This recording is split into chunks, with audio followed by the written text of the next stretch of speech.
Mi papá me da asco. Así, sin más, lo dijo. Pensando que yo dormía. Lo dijo desde el cuarto de al lado, con la voz baja pero clara, como quien se desahoga con rabia y sin remordimiento. Y yo simplemente me quedé en silencio. No dije nada, ni un suspiro.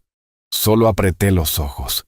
Me dolió más que cualquier enfermedad, más que cualquier golpe que la vida me haya dado antes, porque ese asco venía de mi propio hijo. Mi nombre es Don Eliseo. Tengo 78 años, y esta historia que estás por escuchar no es bonita, pero es verdadera. Nací en una zona rural de Michoacán. Trabajé desde niño con las manos en la tierra, y me hice hombre empujando carretillas de cemento cuando apenas tenía 14. Después de mucho esfuerzo, logré montar una pequeña empresa de materiales de construcción, que con los años se convirtió en algo digno.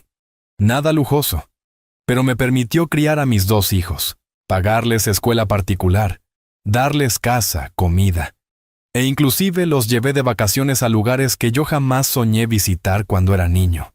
Fui padre y madre, porque su mamá se fue temprano y me dejó con un niño de 5 y una niña de 3. Nunca me quejé, nunca, porque ellos eran mi motor, mi fe. Yo cocinaba, lavaba, los llevaba al doctor, al colegio, a las clases de fútbol, a los bailables de la escuela. Trabajaba de sol a sol, y aún así me las arreglaba para leerles un cuento antes de dormir. Y lo hacía con gusto. No porque me tocaba, sino porque yo los amaba con todo lo que tenía. Y ahora, casi 40 años después, escucharlo decir eso, me da asco mi papá. No pude dormir esa noche. Me quedé mirando al techo como un fantasma, con el corazón encogido, la mente repitiendo esas palabras como un eco maligno. No sabía si llorar o reírme por haber sido tan tonto, tan ciego, porque ahora todo tenía sentido. Las miradas impacientes, los suspiros cuando hablaba, los comentarios sarcásticos en las comidas familiares. Yo solo no quería verlo. Me aferraba a la imagen de ese niño que me abrazaba con los brazos cortitos, con las manos llenas de lodo, que me decía, «Papi, no te vayas», cada vez que salía a trabajar. Pero ese niño ya no existía. Lo que quedaba ahora era un hombre frío, ingrato y cruel. Al día siguiente me levanté como siempre. Preparé café, puse pan sobre la mesa y esperé que saliera del cuarto. Cuando lo vi, me saludó con esa cara de siempre, como si nada. «¿Cómo dormiste, papá?» «Bien, hijo, muy bien». Y le ofrecí café, sin una pizca de rencor en la voz, porque yo ya sabía lo que tenía que hacer. No en ese momento, pero algo dentro de mí se quebró, o mejor dicho, algo despertó. Durante todo el día sus palabras no se iban de mi cabeza. Me miraba en el espejo y me preguntaba, ¿eso soy yo? ¿Un estorbo? ¿Una molestia? ¿Un viejo que provoca asco? Recordé todas las veces que dejé de comprarme ropa para pagarle un curso. Todas las veces que dormí en la sala cuando él venía con su esposa, para que tuvieran privacidad.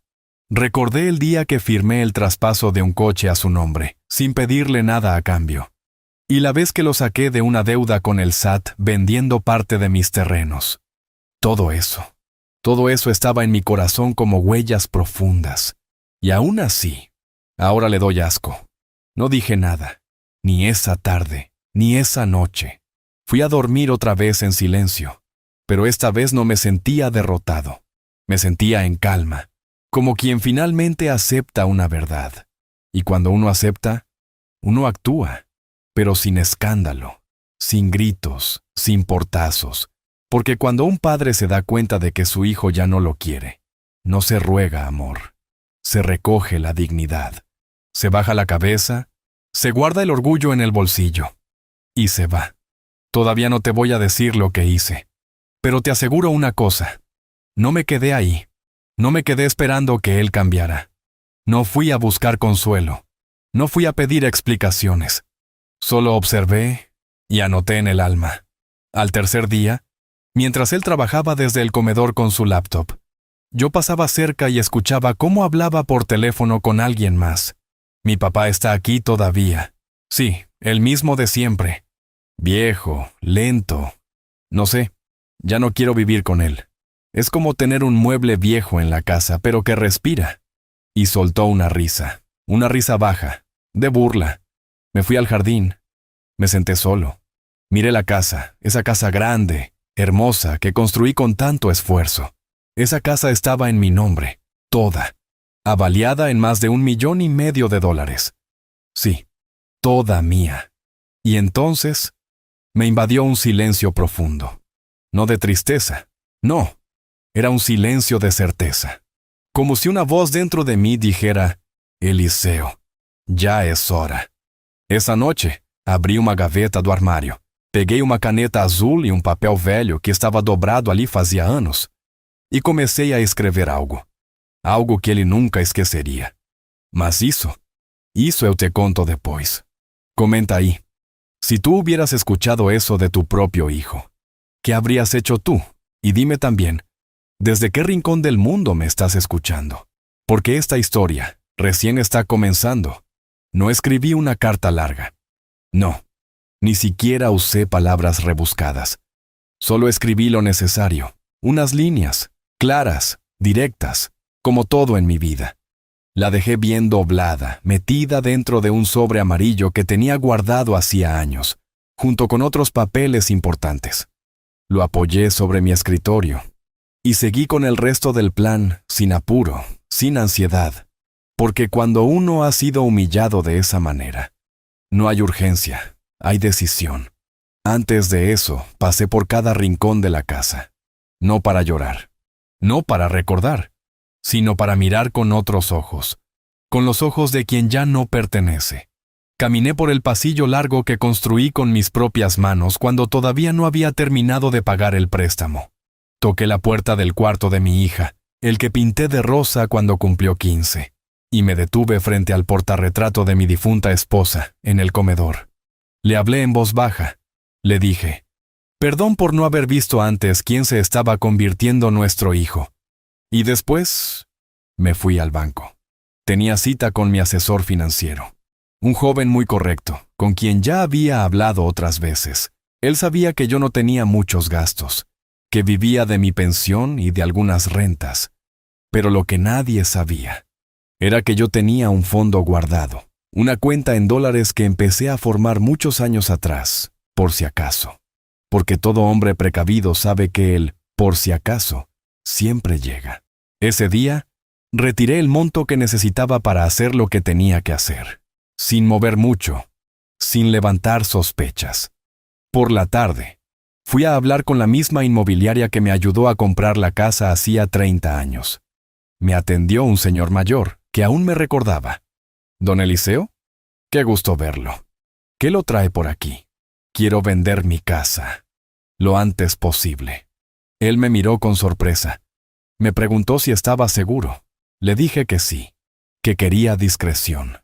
Y le dejé claro. La propiedad estaba en mi nombre, sin deudas, sin hipotecas, sin complicaciones legales. Todo limpio. ¿Algún motivo especial? Me preguntó. Uno solo. Quiero desaparecer. No hizo más preguntas. Solo asintió con la cabeza. Mientras los trámites comenzaban a moverse, yo seguía mi vida como si nada. Santiago pensaba que yo seguía igual. Cocinaba, regaba las plantas, le contestaba con amabilidad. Pero ya no era el mismo. Había una distancia invisible entre nosotros. Una distancia que él no veía, pero yo la sentía como una muralla. Una noche, él trajo a unos amigos a cenar en casa. Rieron, tomaron cerveza, pusieron música. Yo no dije nada. Me encerré en mi cuarto, pero pude oír otra vez su voz. Mi papá no se entera de nada. Ya está viejo, está en su mundo. Y otro le respondió, pero vive como rey, ¿eh? Esa casa es un palacio. Y él soltó una carcajada. Claro, mientras viva, que la aproveche. Después me queda a mí. Fue ahí, en ese momento, que supe que mi decisión era correcta. Pasaron unos días y la venta avanzaba rápido. El comprador era extranjero. Quería pagar al contado. Tenía prisa, igual que yo. Todo se alineó como si la vida misma dijera, «Ya basta, Eliseo. Sal de ahí. La noche anterior a la firma dormí poco. No por dudas, sino por emoción. No era venganza lo que sentía, era alivio. Era como si por fin me quitara una piedra del alma. A la mañana siguiente, firmé los papeles. Vendí la casa por $1,500,000. Me depositaron el dinero en una cuenta nueva, en otro banco, con otro nombre como beneficiario legal, el mío, pero con un código de privacidad reforzada. Nadie podría rastrear nada. Lo tenía todo planeado, todo limpio. Regresé a casa, la que, desde ese momento, ya no era mía. Santiago aún no había vuelto del trabajo. Tenía tiempo. Así que subí al cuarto, empaqué mi maleta, la de siempre, la de lona verde, metí ropa suficiente, mis documentos, el reloj de mi padre, un par de fotos antiguas y, por supuesto, el sobre con la nota. La dejé sobre la mesa del comedor, con una piedra encima para que no volara. Y salí. No tomé taxi. Caminé hasta la esquina. Tomé un bus al centro. Desde ahí, directo al aeropuerto. Ya tenía el boleto comprado hacía 3 días. Un pasaje de ida, sin retorno, sin avisos, sin despedidas. Y mientras el avión despegaba, sentí paz. Una paz rara, silenciosa, de esas que uno solo conoce después de mucho dolor. Santiago llegó esa noche y me llamó. 1 vez, 2, 3. No contesté. Me dejó un mensaje. «¿Papá? ¿Dónde estás? ¿Por qué no estás en casa?» Minutos después, otro mensaje. «¿Qué significa esto? ¿Vendiste la casa? ¿Estás loco?» Y por último, uno más corto, más áspero. «¿Qué hiciste, viejo?» Yo no respondí ninguno. Y lo único que encontró fue el billete que le dejé sobre la mesa. Ese mismo que escribí con letra firme y sin temblor. «El que te da asco se fue y se llevó todo. Ya no tiene por qué darte vergüenza. Ahora, aprende a vivir sin él. Adiós, hijo, porque llega un momento en que el silencio no es cobardía, es justicia, y aún faltaba lo mejor, porque él creía que todo era suyo, pero no tenía idea de lo que aún venía. Nunca pensé que a mi edad volvería a empezar desde cero. Pero también es verdad que nunca imaginé que mi propio hijo me iba a empujar hasta ese punto. El avión aterrizó en Monterrey a las 9 de la noche. Nadie sabía que yo estaba ahí. Nadie me esperaba. Pero por primera vez en mucho tiempo no me importaba. Había reservado una habitación sencilla en una pensión modesta del centro. Nada lujosa, pero suficiente para pasar unas semanas mientras decidía mi próximo paso. Me registré con un nombre compuesto, usando mis 2 apellidos, y pagué por adelantado en efectivo. No quería dejar rastros. No porque tuviera miedo, sino porque no quería que nadie viniera a buscarme. Y menos él, porque yo lo conocía. Sabía que tarde o temprano Santiago iba a reaccionar. No por amor, no por preocupación, por interés. Esa misma noche, mientras me acostaba en la cama dura de la pensión, revisé mi celular viejo y vi más de 20 llamadas perdidas. Todas de él. Más mensajes, más audios. Algunos en tono de súplica, otros de furia, uno incluso insultándome. ¿Cómo se te ocurre hacer una estupidez así? ¿Qué voy a hacer ahora? ¿Dónde estás, viejo idiota? Apagué el teléfono. Lo envolví en un trapo y lo dejé dentro de la maleta. No iba a responder. No iba a darle explicaciones, porque ya no tenía que hacerlo. Había pasado toda mi vida dándole a él lo que nunca me pidieron a mí.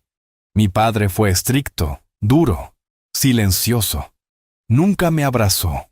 Nunca me dijo, te quiero. Pero me enseñó a tener palabra, a ser honesto, a sostener lo que digo, a no vender mi dignidad por cariño. Yo quise ser distinto. Quise ser un padre más cálido, más presente. Pero me equivoqué. Confundí amor con sobreprotección, bondad con debilidad. Y él se acostumbró a un padre que siempre estaba, que siempre decía que sí, que nunca reclamaba nada. Hasta que se sintió con derecho a despreciarme. Los primeros días en la nueva ciudad fueron extraños. Me despertaba temprano, como siempre, y salía a caminar por las calles sin rumbo. Observaba a la gente pasar, los vendedores ambulantes, los niños saliendo de la escuela. Y pensaba, ¿cuántos de ellos también fueron abandonados por sus hijos? ¿Cuántos viejos como yo andan por ahí, caminando solos con el corazón partido, fingiendo que no les duele?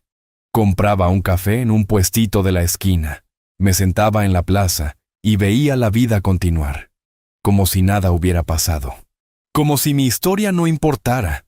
Pero yo sabía que importaba. Tal vez no para el mundo, pero sí para mí.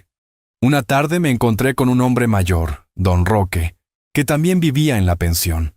Nos sentamos a conversar. Me preguntó si tenía familia, y yo le respondí que alguna vez la tuve. Me miró en silencio y después me dijo, hay cosas que se pierden, y ya no vale la pena buscar. Tenía razón. Le conté un poco de lo que había vivido, sin dar nombres ni detalles, solo lo suficiente. Y él me dijo, hizo bien, viejo. Nadie tiene derecho a tratarte como basura, ni siquiera un hijo, menos aún un hijo. Esa noche dormí más tranquilo. Mientras tanto, supe por la señora de la pensión que había una casa en las afueras, en renta, pequeña pero acogedora. Fui a verla.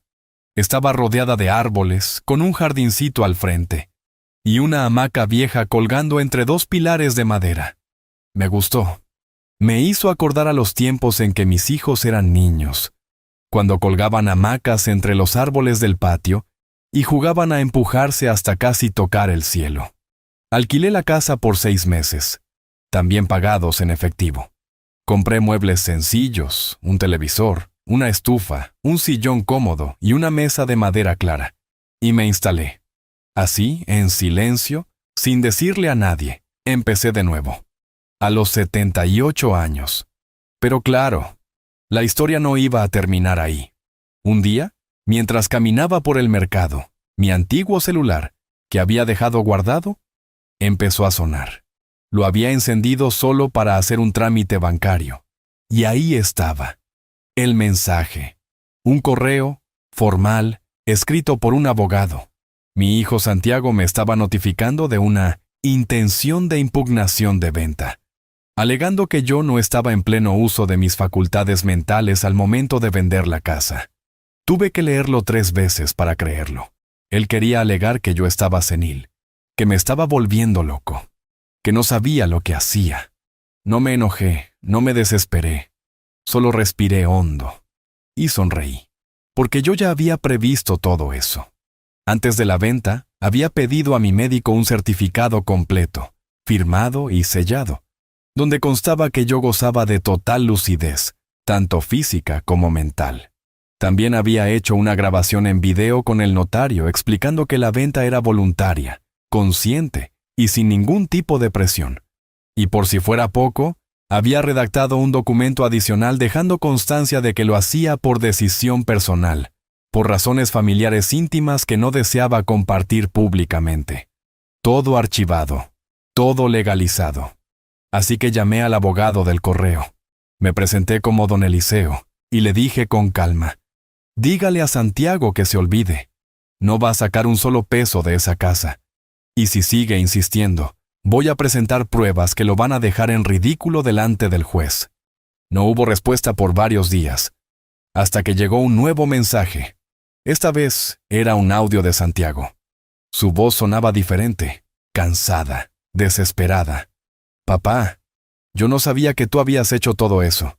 No pensé que de verdad te ibas a ir así. Yo solo estaba enojado, ¿ok? No quise decir eso.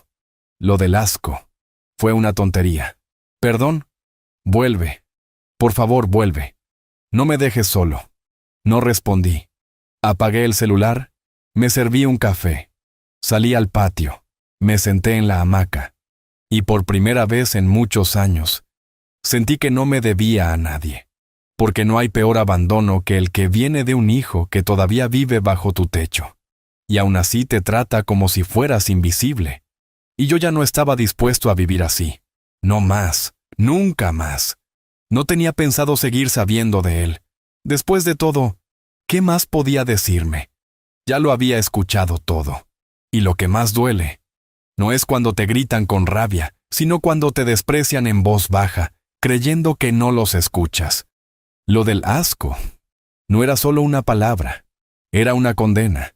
Y cuando un hijo te sentencia así, no hay marcha atrás. Sin embargo, la vida tiene sus propios giros, y a veces, uno que ya se resignó a cerrar un capítulo, recibe una llamada inesperada. Esta vez no fue él, fue su hermana, mi hija Mónica. La llamada llegó un martes por la mañana. Yo acababa de volver del mercado, traía pan recién horneado y unos tomates para preparar mi sopa. Contesté sin mirar el número. ¿Papá? Su voz. La reconocí al instante y me quedé callado unos segundos. ¿Papá, estás ahí? Sí, hija. Aquí estoy. Hubo silencio del otro lado, un silencio lleno de emociones contenidas. Me costó encontrarte, dijo con la voz quebrada. Nadie sabía dónde estabas. Santiago no quiso decir nada. Solo nos contó que habías vendido la casa y desaparecido. ¿Y qué te dijo sobre por qué lo hice? Dijo que tuviste una crisis, que ya no estabas bien. Reí por lo bajo. Claro, eso suena muy conveniente. ¿Papá? Yo no sabía nada de lo que pasó, te lo juro. Pero sospeché, porque él no es el mismo desde hace tiempo. Le pedí que me hablara con calma, sin apuros. Le conté mi versión, sin adornos, sin exageraciones. Le hablé del me da asco, del plan, de la venta, del billete. Ella lloró, no de sorpresa sino de pena. Yo siempre supe que algo no andaba bien, me confesó. Santiago cambió mucho, se volvió arrogante, frío. Te usaba, papá, y yo lo veía. Pero me daba miedo hablar. Me decía que no me metiera, que tú sabías lo que hacías. Y yo lo sabía, hija, solo que no quería verlo. Porque uno, como padre, siempre espera que el amor sea más fuerte que la ingratitud. Pero no siempre lo es. Me pidió para verme.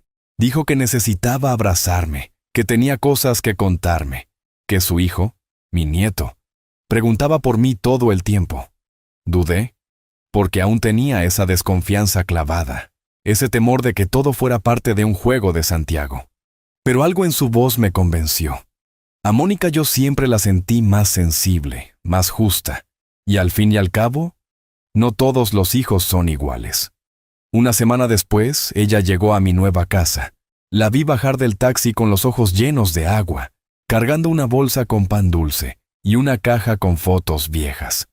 Nos abrazamos largo. Lloramos sin decir nada. Solo ese abrazo. Ya decía todo lo que hacía años no nos habíamos dicho. Pasamos horas hablando. Me contó cosas que me dejaron helado.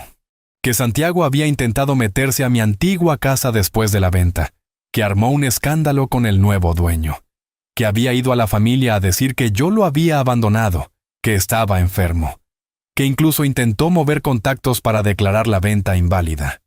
Pero nadie le creyó, porque los papeles estaban en regla y porque, a fin de cuentas, el tiempo pone a cada uno en su lugar. Mónica me preguntó si pensaba volver. Le dije que no, que esta nueva vida, aunque más modesta, me daba algo que había perdido hacía años: paz, que no extrañaba el ruido, ni la televisión a todo volumen, ni los comentarios sarcásticos durante la cena, que prefería el canto de los pájaros por la mañana y el silencio por las noches. Me miró con una ternura que me quebró. «¿Papá? ¿Puedo venir más seguido?» «Siempre, hija. Esta puerta siempre va a estar abierta para ti». Esa tarde, cuando ella se fue, me senté en la hamaca con una taza de café. Miré el atardecer y me quedé pensando, ¿cuántos hombres como yo han tenido que empezar de nuevo después de toda una vida entregada? ¿Cuántos padres son descartados como si fueran muebles viejos? La sociedad nos aplaude cuando trabajamos y proveemos, pero cuando envejecemos, nos quiere en silencio. Y cuando un hijo dice, «mi papá me da asco», lo que realmente está diciendo es, «ya no me sirve». Pero ahí es donde uno tiene que responder, no con odio, no con gritos, sino con dignidad, con pasos firmes, con decisiones que enseñen sin necesidad de palabras. Y esa lección, Santiago la estaba empezando a entender, dañado por su propio eco. porque las cosas que se dicen en voz baja a veces retumban toda la vida, y la mía recién estaba encontrando el volumen justo. Después de aquella visita de Mónica, los días empezaron a tener otro sabor. No era felicidad, no exagero, pero era como una calma mansa, como cuando deja de llover después de semanas, y por fin se ve el cielo sin nubes. Ella venía a verme cada sábado por la tarde. Traía comida hecha por sus propias manos. Me ayudaba con cosas de la casa, barría el patio, me escuchaba sin interrumpirme.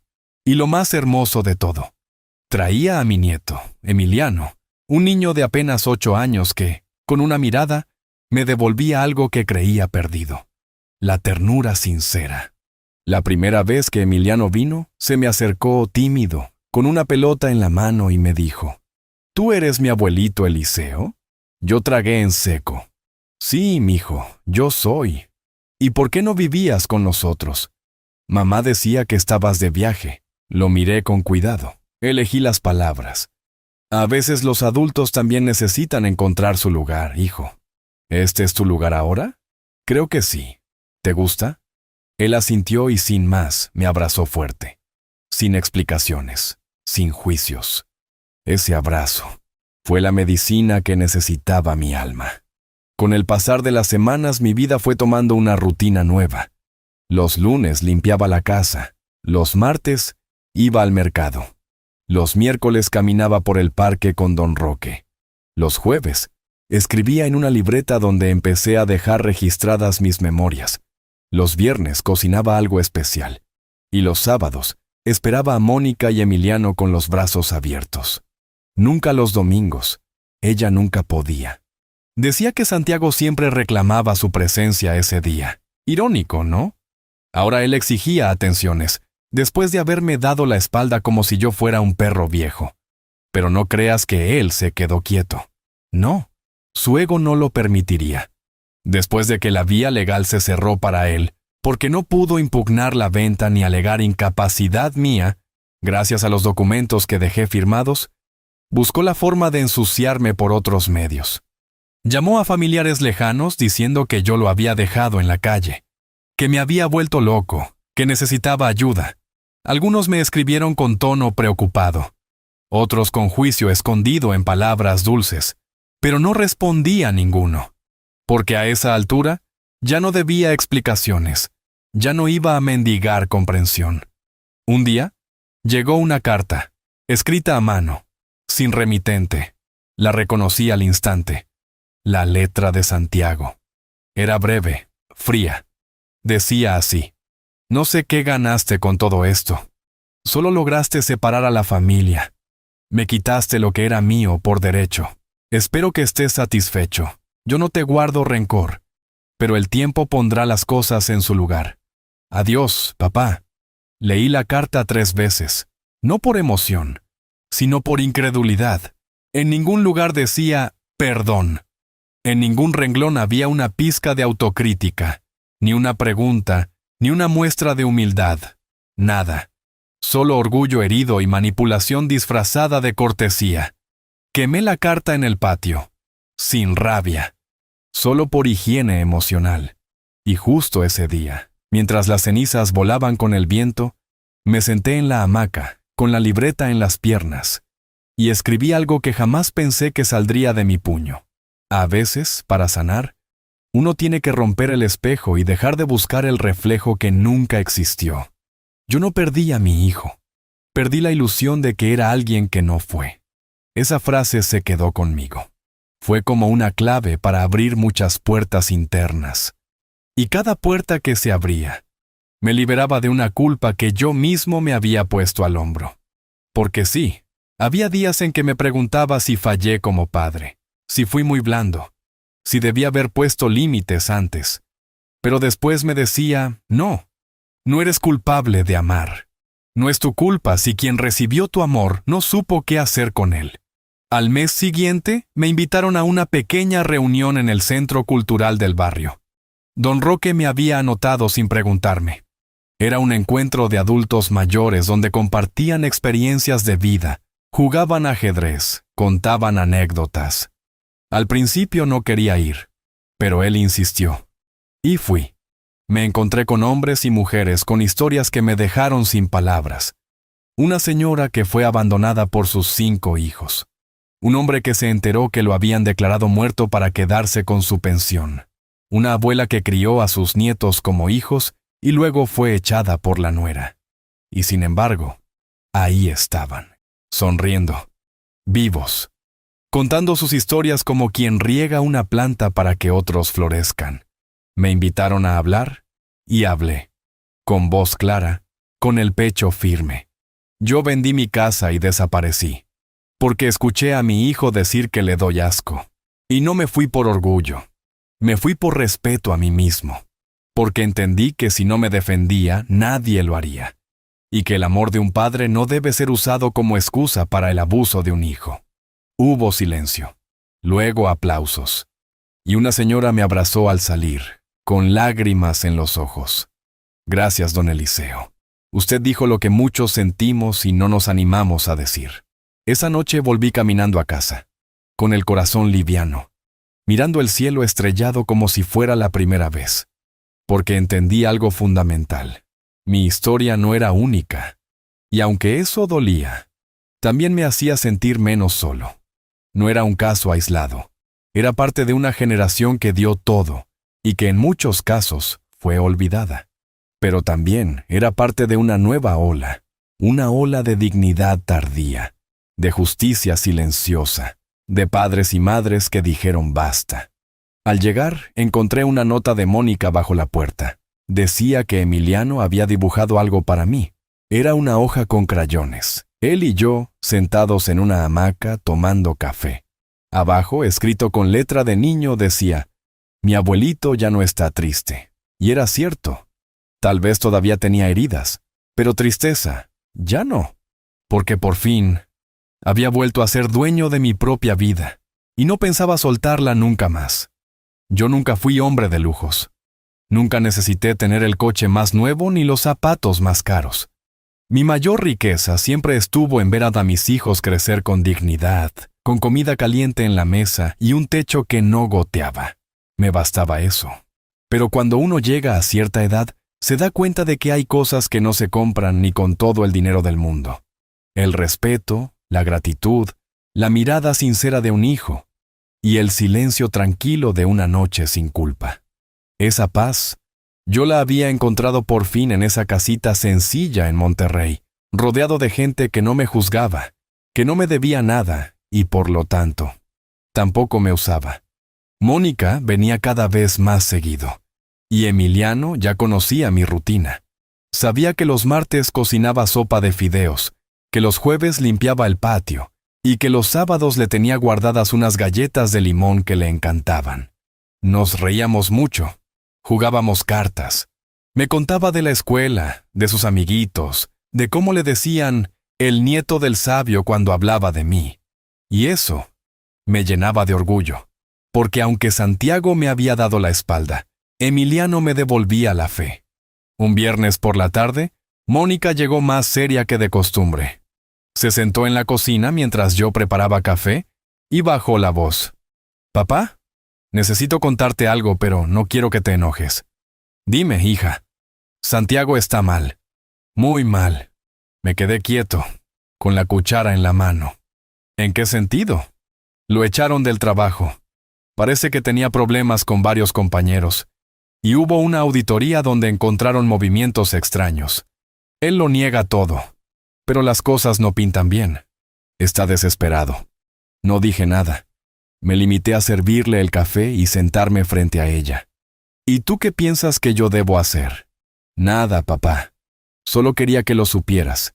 Él no me pidió que viniera. Ni siquiera sabe que estoy aquí. Pero creo que está tocando fondo. Y tú sabes cómo es. Cuando se siente acorralado, ataca. ¿Crees que va a venir a buscarme? No lo sé. Pero si lo hace, quiero que estés preparado». Asentí en silencio. Yo ya me imaginaba algo así. Santiago siempre había tenido esa mezcla de orgullo y desesperación que lo volvía peligroso cuando las cosas no salían como quería. Pensaba que el mundo le debía algo, como si todo lo que tenía fuera por derecho y no por esfuerzo ajeno. Y yo ya no estaba dispuesto a sostenerlo más. Esa noche no dormí mucho. Me senté en el sillón del patio, bajo las estrellas, y me puse a pensar en la vida, en cómo uno da todo por los hijos, y a veces termina huyendo de ellos, en cómo el amor no basta si no hay respeto, y en cómo, por mucho que duela, hay que aceptar que no todos los hijos merecen el mismo lugar en el corazón. Algunos se lo ganan, otros lo pierden. 2 días después, pasó lo que Mónica temía. Eran las 6 de la tarde. Yo acababa de regresar del centro, donde había ido a comprar unos clavos para reparar una tabla suelta del porche. Al doblar la esquina, lo vi. Santiago, sentado en la banqueta con la cara hundida entre las manos. Tenía ojeras profundas, la ropa arrugada, y ese gesto torcido de quien ya no tiene excusas. Me miró. Se puso de pie. «Papá». No dije nada. Seguí caminando hacia la puerta. Él me siguió. «Papá, por favor, solo escúchame». «¿Escuchar qué? ¿Otro discurso sobre cómo te debo algo?» «No, esta vez no». «Entonces habla». Se quedó parado, respirando hondo. Sus ojos estaban rojos. Me equivoqué, lo sé. Dije cosas que no debía, que ni siquiera sentía. Pero estaba enojado, frustrado. ¿Conmigo? Conmigo mismo, pero lo pagué contigo. Dijiste que te doy asco, ¿recuerdas eso? ¿Sí? Y dime, Santiago, ¿qué se hace con un padre que da asco? ¿Se le pide ayuda cuando todo sale mal? Bajó la mirada, no respondió. ¿Qué quieres ahora? Nada. Solo quería decirte que, si algún día decides volver a hablarme, estaré aquí. No te voy a molestar más, lo juro. Me miró por última vez y se fue. Caminó lento, arrastrando los pies, como quien ya no tiene a dónde ir. Entré a la casa, cerré la puerta, me apoyé contra ella y respiré profundo. No lloré, no sentí lástima. Solo sentí que ya no era el mismo, que ese hombre, Santiago, ya no tenía poder sobre mí. Ni sus palabras, ni sus desgracias, ni su culpa. Porque yo ya me había liberado.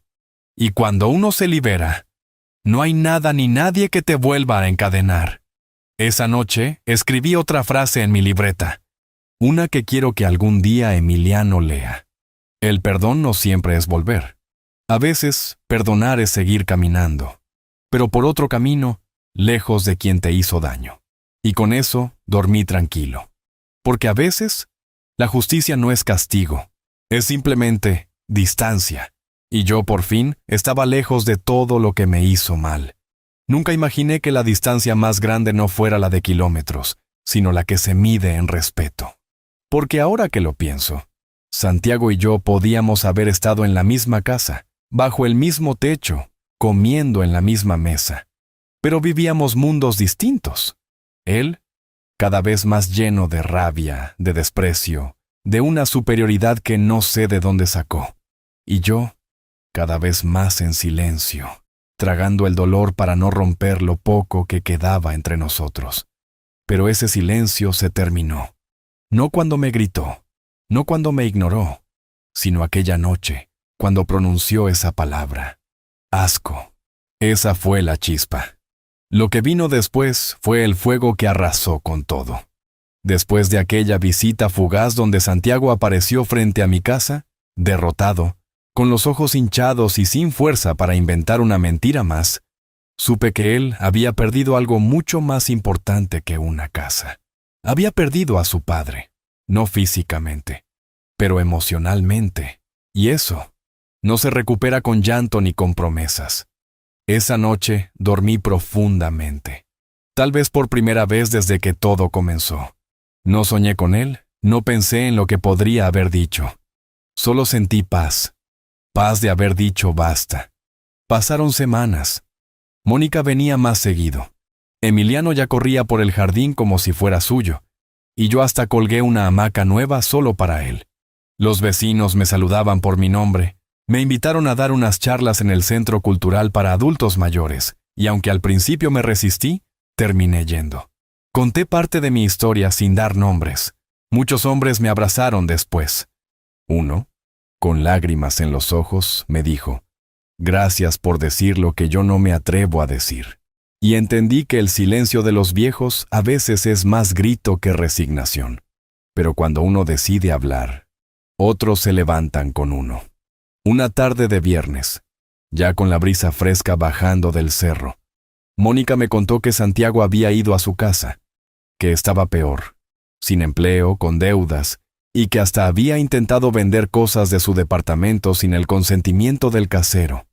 Lo habían amenazado con denunciarlo, y ahí estaba otra vez, revolcándose en su propio desastre, buscando culpables afuera, sin mirar lo que había sembrado. ¿Y qué quiere ahora?, le pregunté. Dice que necesita ayuda, que no puede solo. ¿Y tú le crees? No, papá, ya no. Pero es mi hermano. Y yo soy tu padre. Y por eso estoy aquí contigo. Ese diálogo me quedó resonando, porque yo sabía que en algún momento Santiago iba a volver. No para pedir perdón de verdad, sino para buscar un salvavidas.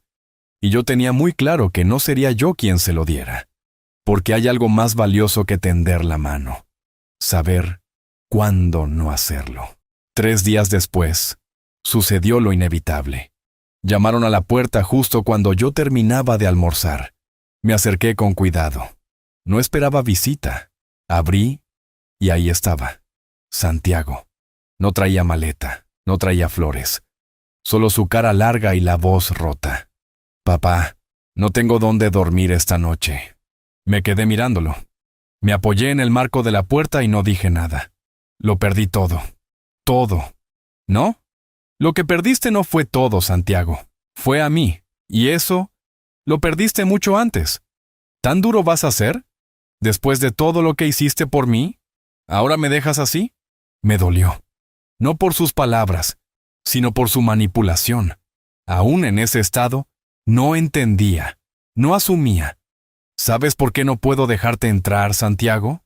Porque no me pides perdón, me pides ayuda, y no son lo mismo. ¿Qué diferencia hay? Que el perdón nace del alma, y la ayuda del interés. Y tú no tienes alma en esta visita.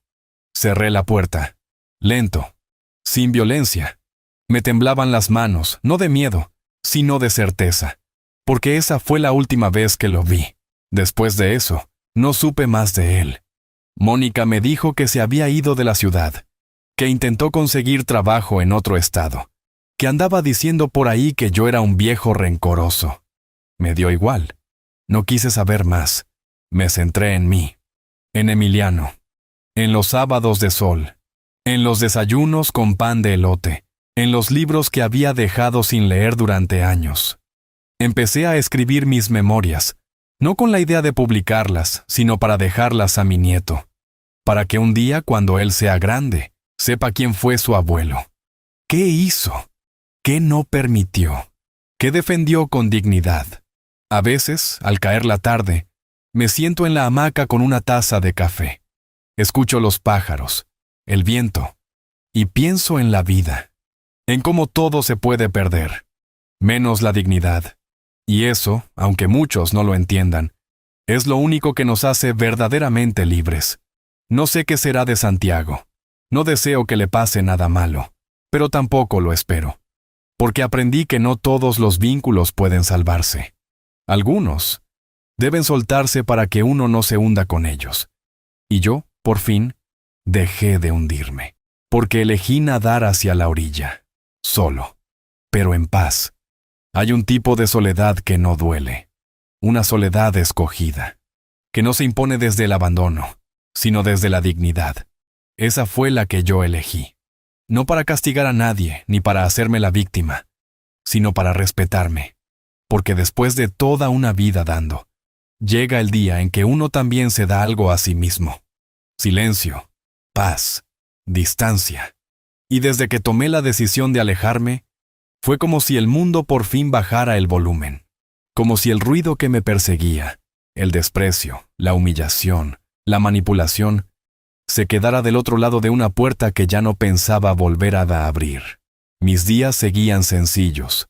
Me despertaba temprano, me preparaba mi café, barría el jardín y me sentaba en la hamaca a ver salir el sol. A veces escribía. Otras veces simplemente me quedaba ahí, respirando, escuchando el viento entre los árboles, viendo cómo las hojas caían una por una, sin apuro. Mónica venía cada fin de semana. A veces traía a Emiliano, otras venía sola. Me contaba sobre su trabajo, sobre cómo estaba intentando emprender algo por su cuenta. Me pedía consejos, se reía de mis chistes, me cuidaba. Me hacía sentir padre otra vez, pero no desde la obligación, sino desde el afecto genuino. Una mañana, ella llegó con una caja de cartón. «Papá, traje algo que creo que debes tener». «¿Qué es?» «Cosas tuyas que encontré en la casa vieja». Estaban guardadas en un armario, mezcladas con papeles de Santiago. Parece que las olvidaste. La abrí con curiosidad. Había fotos viejas, libretas, recibos, cartas de cuando mi esposa aún vivía. También una grabación en casete con mi voz, enseñándole a Santiago las tablas de multiplicar cuando tenía 8 años. La puse en una grabadora que aún conservaba y escuché mi propia voz diciendo: «Vamos, hijo, tú puedes, 9 por 7».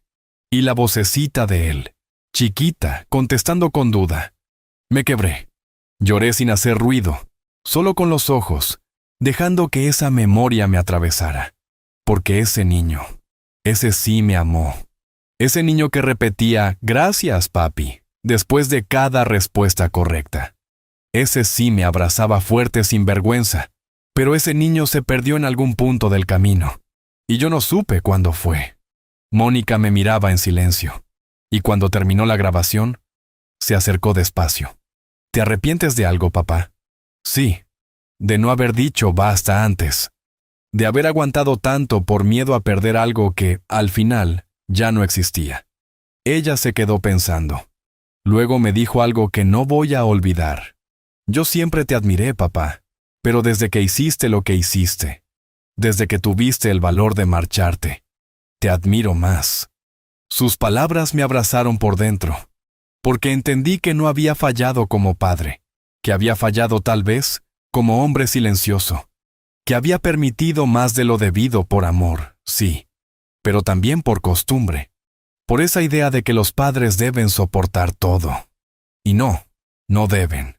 Días después, recibí una carta certificada. Era de un abogado. Me sorprendió. Pensé que ya no quedaban pendientes legales, pero al abrirla, entendí. Era un aviso de embargo. Santiago había usado mi nombre como garantía en un préstamo que nunca pagó. Una firma falsificada, claramente. Yo ya no figuraba como propietario de la casa, pero él había intentado utilizar mi nombre antiguo en documentos viejos. El banco había detectado la irregularidad y ahora iniciaban una investigación. No podían culparme, pero sí me pedían colaboración. Llamé de inmediato al abogado que me había asistido en la venta de la casa. Le conté todo. Al día siguiente, presentó una denuncia formal por suplantación de identidad. Teníamos pruebas, firmas comparadas, fechas, declaraciones notariales. Todo en regla. No me sorprendió. Ya conocía bien de lo que Santiago era capaz, pero esta vez me dolió menos, porque ya no me afectaba en lo personal. Era como si ese capítulo estuviera tan lejos, que su sombra ya no alcanzaba a tocarme. Lo que más me molestó fue pensar en Emiliano, en el padre que tenía, en el ejemplo que estaba viendo. Por eso decidí algo. Llamé a Mónica y le dije que quería abrir un fondo de estudios para el niño. No lo puse a nombre de ella, ni siquiera mío. Lo puse con una cláusula especial, intocable hasta sus 18 años, con supervisión legal y un tutor financiero designado. Aseguré que ese niño, al menos él, no repetiría la historia. ¿Y si Santiago se entera?, me preguntó Mónica. Que se entere. No le debo explicaciones. Le debo a mi nieto algo mejor. Ella lloró. Me abrazó con fuerza. Me dijo: «Gracias por no rendirte, papá. Yo ya me rendí una vez, cuando creí que todo estaba perdido. Pero ahora, no. Ahora estoy más vivo que nunca». Esa noche, escribí una carta para Emiliano. La guardé en una caja fuerte con el documento del fondo. Le conté quién era yo, qué había pasado, cómo un hombre puede caer, pero también puede levantarse. Le dije que siempre lo amé, que fue mi esperanza en medio del naufragio, y que esperaba que, algún día, él también pudiera ser un hombre digno, justo, diferente a su padre. No con odio, sino con conciencia. Las semanas siguientes fueron tranquilas. El abogado me informó que Santiago no se presentó a declarar, que estaba en otro estado, que probablemente enfrentaría consecuencias legales. No me alegré, pero tampoco me apené. Porque lo que sucede cuando uno juega con fuego es que tarde o temprano se quema. Y él, hacía tiempo, había perdido el control del incendio que había provocado. Una tarde, mientras regaba el jardín, vi pasar a Emiliano en bicicleta, con una sonrisa de oreja a oreja. Se detuvo frente a la reja y gritó: «¡Abuelito, te quiero mucho!». Yo solté la manguera, me acerqué y le respondí: «Y yo a ti, hijo, más de lo que imaginas». Y en ese momento supe que todo valió la pena. Cada lágrima, cada silencio, cada decisión difícil. Porque lo que uno siembra con amor, aunque el camino esté lleno de piedras, siempre termina floreciendo. Solo hay que tener valor para no abandonar la semilla, y paciencia para esperar la primavera. Hay silencios que gritan verdades más fuertes que cualquier palabra.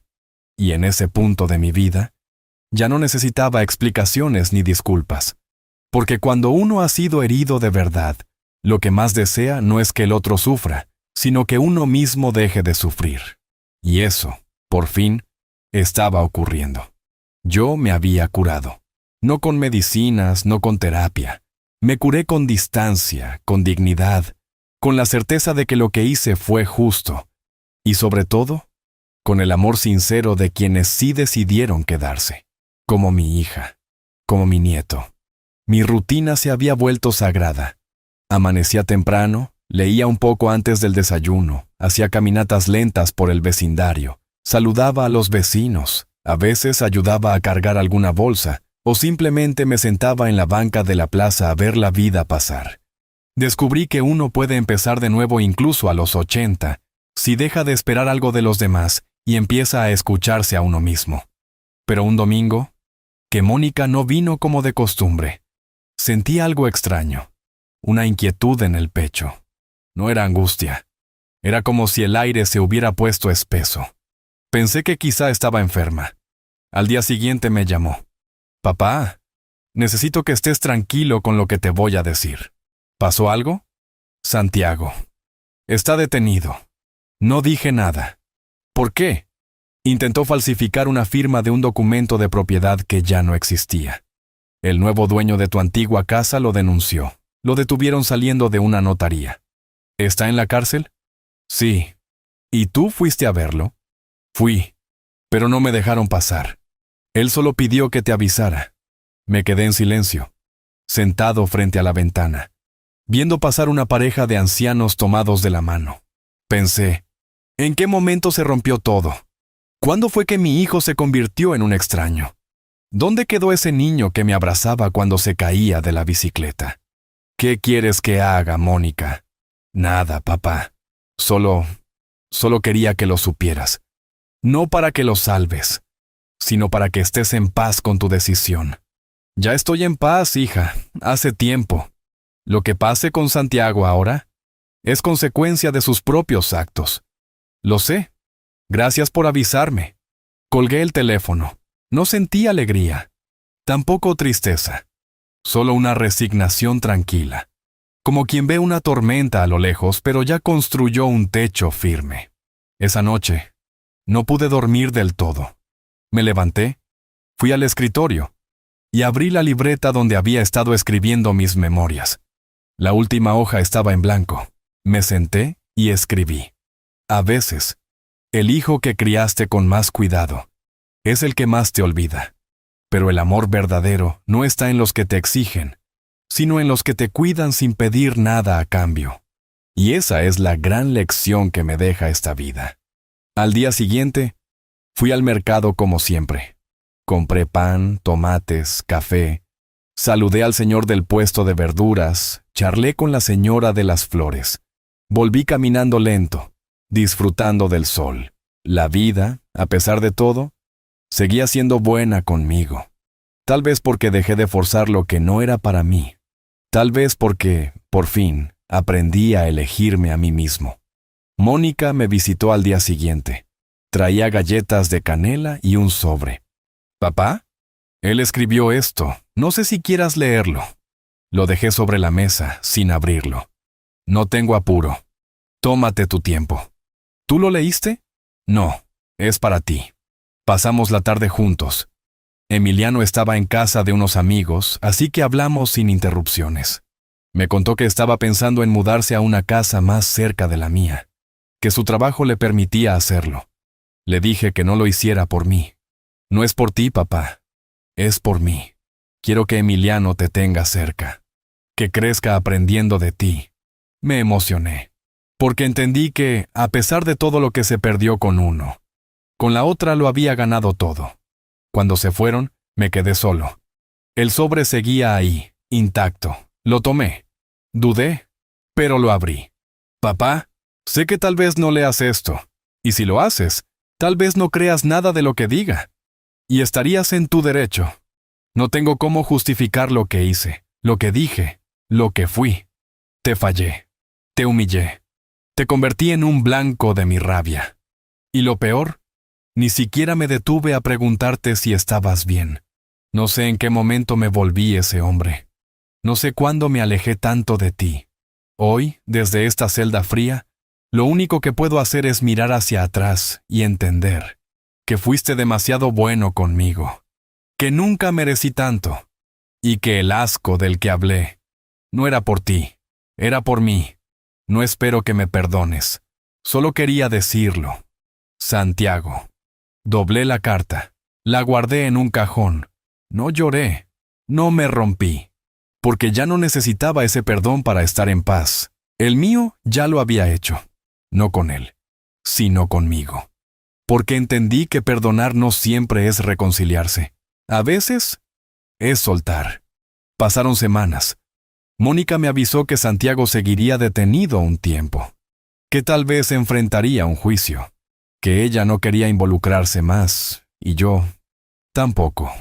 Le pedí solo una cosa: si algún día él cambia de verdad, si un día se convierte en un hombre justo, dale una oportunidad, pero no por mí, por él mismo. ¿Y tú? Yo ya hice mi parte. Con el tiempo, la vida me fue envolviendo en otras cosas. Emiliano empezó a aprender a tocar guitarra y venía a ensayar conmigo. Mónica abrió su pequeño negocio y me pedía que le ayudara con las cuentas. El barrio me conocía como el abuelo que da consejos, y muchos venían a platicar conmigo en las tardes. Una vez, una joven madre me dijo: «Don Eliseo, ¿cómo hizo para no volverse amargado después de todo?». Y le respondí: «Porque entendí que hay cosas que uno no puede cambiar, pero sí puede decidir qué hacer con lo que queda. Y eso hice yo. Con lo que quedó, construí algo nuevo, más pequeño tal vez, pero más verdadero. Y cada noche, al cerrar los ojos, agradezco en silencio, no por lo que perdí, sino por lo que aprendí. Porque a veces, lo más valioso no es lo que nos dan, sino lo que descubrimos cuando ya nadie queda. Y yo, por fin, me había encontrado a mí mismo. La vida te enseña tarde o temprano que no todo lo que se rompe puede arreglarse, pero también que no todo lo que se pierde se echa de menos. Y si llegas a viejo sin aprender eso, vives con una mochila que nunca te deja caminar derecho. Yo, gracias a Dios, solté muchas cosas a tiempo. No para olvidar, sino para no cargar más lo que ya no me correspondía. Y así llegué hasta aquí, con el corazón completo, aunque con cicatrices, con la espalda recta, aunque haya soportado muchas humillaciones, con las manos abiertas, pero ya no para dar a quien desprecia, sino para sostener a quien valora. Han pasado 2 años desde aquel día en que escuché a Santiago decir que yo le daba asco. 2 años desde que vendí mi casa, desaparecí y dejé ese billete sobre la mesa. Y en ese tiempo, no volví a verlo. No volví a recibir cartas. No volví a escuchar su voz. Y no porque no pudiera, sino porque ya no quise. Porque hay cosas que, cuando se rompen, no se arreglan hablando. Solo se aceptan y se sueltan. Mi vida ahora es otra. No es de lujos, pero sí de tranquilidad. La casita que alquilé al principio terminó siendo mía. La compré con parte del dinero de la venta, al contado, sin avisar ayer a nadie. La remodelé con mis propias manos, poco a poco, como me gusta. Puse una cerca de madera, una hamaca doble en el porche, sembré plantas en el jardín. Hay un limonero que empieza a dar fruto, y cada vez que lo veo florecer, me acuerdo de una frase que escribí en mi libreta. Las raíces profundas no temen el viento. Emiliano sigue visitándome cada semana. Ya cumplió 10 años. Es un niño curioso, alegre, respetuoso. Me escucha como si cada palabra fuera un secreto. Y cuando le cuento historias de mi juventud, de su abuela, de los tiempos en que todo era más lento pero más sincero, me mira como si estuviera escuchando a un héroe. Y eso me honra. Me hace sentir útil otra vez. Mónica también está bien. Su negocio de pasteles y repostería va creciendo. Y aunque a veces llega cansada, siempre tiene tiempo para sentarse conmigo a tomar café y reírnos de cosas pequeñas. Me cuida sin hacerlo evidente. Me ayuda sin hacerme sentir viejo. Y eso, para un hombre de mi edad, vale oro. Un día, hace unos meses, me preguntó si quería escribir un testamento. Le dije que sí, pero con una condición: que ella no se metiera, que no supiera nada hasta que yo no estuviera. Porque quería hacerlo sin presión, sin expectativas. Lo redacté con calma. Dejé una parte del dinero para Emiliano, con la misma cláusula de antes. Acceso solo a partir de los 18 años, con fines educativos. Dejé la casa también para él. Y un sobre cerrado para ser entregado solo cuando tenga edad suficiente para entender. Dentro está mi libreta de memorias, con todas mis reflexiones. No para que me admire, sino para que aprenda. Para que sepa que el amor también necesita límites. Y que la dignidad nunca se negocia. En cuanto a Santiago, no está en el testamento, ni un peso, ni una palabra. No por venganza, sino por justicia. Porque uno no puede premiar al que pisotea, ni heredar a quien desprecia. A veces, amar a un hijo es decirle, hasta aquí. Y eso también es parte de ser padre. Hace poco, recibí una visita inesperada. Era la madre de Santiago. No éramos pareja desde hacía muchos años. Ella también había estado ausente casi toda la vida de los niños. Vino a buscarme no por nostalgia, sino porque Santiago le había escrito desde el lugar donde ahora vive, un albergue en otro estado. Según ella, él estaba solo, sin trabajo fijo, dependiendo de ayudas sociales. Y había empezado a dar charlas en grupos de rehabilitación emocional. Me pareció curioso.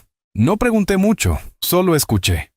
Él dice que cambió, Eliseo, que por fin entendió. ¿Y tú le crees?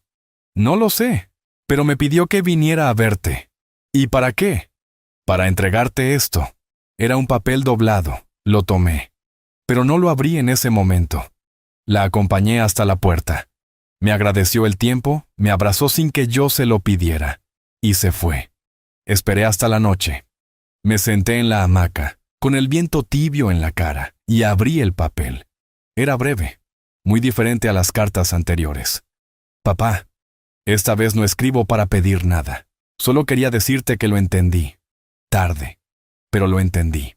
Me convertí en el hombre que juré que nunca sería. Y lo peor, lo fui contigo. Hoy sé que ya no tengo derecho a estar en tu vida, que no merezco ni una palabra, pero quiero que sepas que todo lo que me enseñaste finalmente me alcanzó. Donde estés, te deseo paz. Y gracias, Santiago. Lo leí una sola vez. No sentí el impulso de guardarlo. Tampoco de responder. Solo lo doblé despacio, lo dejé sobre la mesa y seguí mirando las estrellas, porque a veces el mayor acto de amor es no volver atrás. Es permitir que el otro encuentre su camino solo, sin que tú tengas que señalarle nada. Y yo ya había dado todo. Y lo que no di fue porque aprendí que uno también tiene derecho a protegerse. Hoy, miro hacia atrás y no me arrepiento. Porque cada decisión que tomé fue con conciencia. Porque cuando escuché esa frase cruel, mi papá me da asco, no respondí con odio. Respondí con acción. Y eso hizo la diferencia. No volví a tener casa grande, ni cenas familiares con todos en la mesa. Pero gané otra cosa. Una vida mía. Un lugar donde no me señalan, donde no me usan, donde me quieren sin condiciones. Y eso es más de lo que muchos tienen. Por eso, si estás escuchando esta historia y te sentís al borde de rendirte, si crees que ya no hay salida, si pensás que nadie te valora, te digo esto desde el fondo de mi alma. No es tarde. Nunca es tarde para elegirte, para levantar la cabeza, para decir ya no más. Porque a veces, el final no es una caída, es un renacer. Ahora contame, ¿vos qué habrías hecho en mi lugar? Y decime también, ¿desde qué rincón del mundo estás escuchando esta historia? Porque quizá no soy el único padre que eligió vivir con dignidad, aunque fuera solo. Y si llegaste hasta aquí, te agradezco por haberme escuchado, porque cada palabra que conté fue con el corazón en la mano. Y si esta historia te tocó, compartíla. Porque quién sabe, tal vez alguien más necesite escucharla. Y ahora sí, gracias por estar.